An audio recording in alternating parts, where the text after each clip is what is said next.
Salah satu cara untuk menjaring calon pemimpin terbaik adalah dengan konvensi, di mana 5-10 calon akan mengajukan konsep, ide, gagasan, dan saling diadu di depan panelis. Di sini akan terlihat bagaimana kehandalan mereka saling silang pandang dan bagaimana menghandle masalah sehingga kita para pemilih bisa kenal lebih jauh terhadap para calon. Seperti saat ini di Amerika, terjadi pertarungan siapa wakil Partai Demokrat, siapa yang akan dijagokan untuk melawan Donald Trump di tahun 2020 untuk menjadi POTUS, President of the United States. Ada Joe Biden, mantan wakil Presiden Obama, dan juga ada jagoan saya, Bernie Sanders. Beliau juga mengajukan diri sebagai calon untuk mewakili Partai Demokrat. Saya pribadi, setelah menonton konvensi mereka beberapa kali, mengharap Bernie Sanders lah yang akan menjadi calon dari Demokrat. Saya bahkan berharap Sanders bisa mengalahkan Trump nanti untuk menjadi Commander in Chief. Mengapa Bernie? Karena rasanya saya memiliki something in common dalam tanda petik. Rasanya saya itu satu mazhab aliran ekonominya dengan Bernie Sanders. Dia setuju dengan modern economic theory yang digagas oleh Stephanie Kelton. Modern economic theory yang saat ini menjadi lawan berat hegemoni ekonomi dunia seperti kelompok-kelompok global elit seperti kelompok elit Bilderberg atau kaum Republikan ortodok kapitalis, Wall Street pendukung Trump,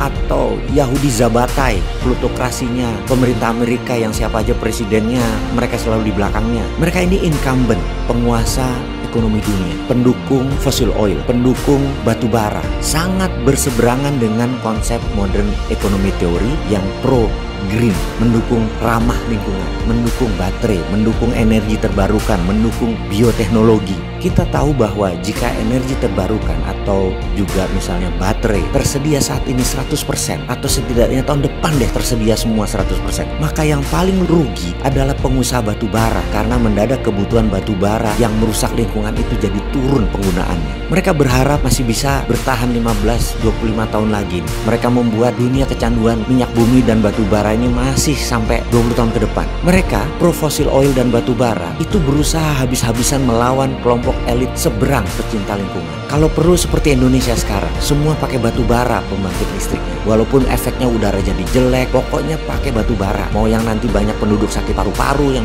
menderita kan rakyat jelata, rakyat Jakarta. Yang penting para pengusaha batu bara serta pejabat yang punya usaha batu bara, barangnya dalam tanda petik masuk ke PLN dan dapat fulus besar. Jadi power plant harus batu bara. Nah, Bernie Sanders anti perusak lingkungan, anti Keynesian, anti neolips. Jadi kalau dia jadi presiden 2020, maka pasti akan menekan hal-hal yang merusak lingkungan dan dia pro lingkungan serta setuju Indonesia printing money berbasis proyek. Kembali konvensi. Ini semua bisa kita dapatkan karena mereka mengajukan konsep di konvensi tersebut. Kita jadi tahu konsep bernegara calon pemimpin tersebut. Lalu bagaimana dengan para menteri di Indonesia yang sebentar lagi dilantik untuk kabinet kerja jilid 2? Ada satu kelebihan Pak Presiden Indonesia ke-7 ini, Pak Jokowi. Beliau ini keren. Beliau sangat update dengan sosmed dan berita, menonton YouTube dan mengikuti berita bukan hanya berita di mainstream news, tapi di media-media alternatif, vlog dan lain sebagainya. Dan Pak Jokowi secara pribadi pasti kenal dengan acara seperti America Got Talent, British Got Talent dan lain sebagainya. Jadi bagaimana kalau Pak Jokowi buat Jokowi Got Talent dalam episode Jokowi Mencari Menteri? Di mana tempat konvensinya? Gunakan Pak Jokowi punya Instagram, punya Facebook karena udah belasan atau puluhan juta followernya. Para calon menteri tadi misalnya, siapa yang minat jadi Menteri SDM, maka mereka mengajukan konsep proposal dalam video singkat selama 5 menit. Ada puluhan nanti yang minat, mungkin ratusan, diseleksi dengan ketat lalu pilih 10 atau 15 yang terbaik. Video itu diletakkan di YouTube-nya Pak Jokowi, di Instagram-nya Pak Jokowi, di Facebook-nya Pak Jokowi. Nanti lihat komentar para netizen dan masyarakat. Lalu Bapak bisa cari 5 besar. Saya yakin dengan video ini Bapak Jokowi akan menemukan hidden treasure yang pantas mendampingi Bapak untuk 5 tahun ke depan.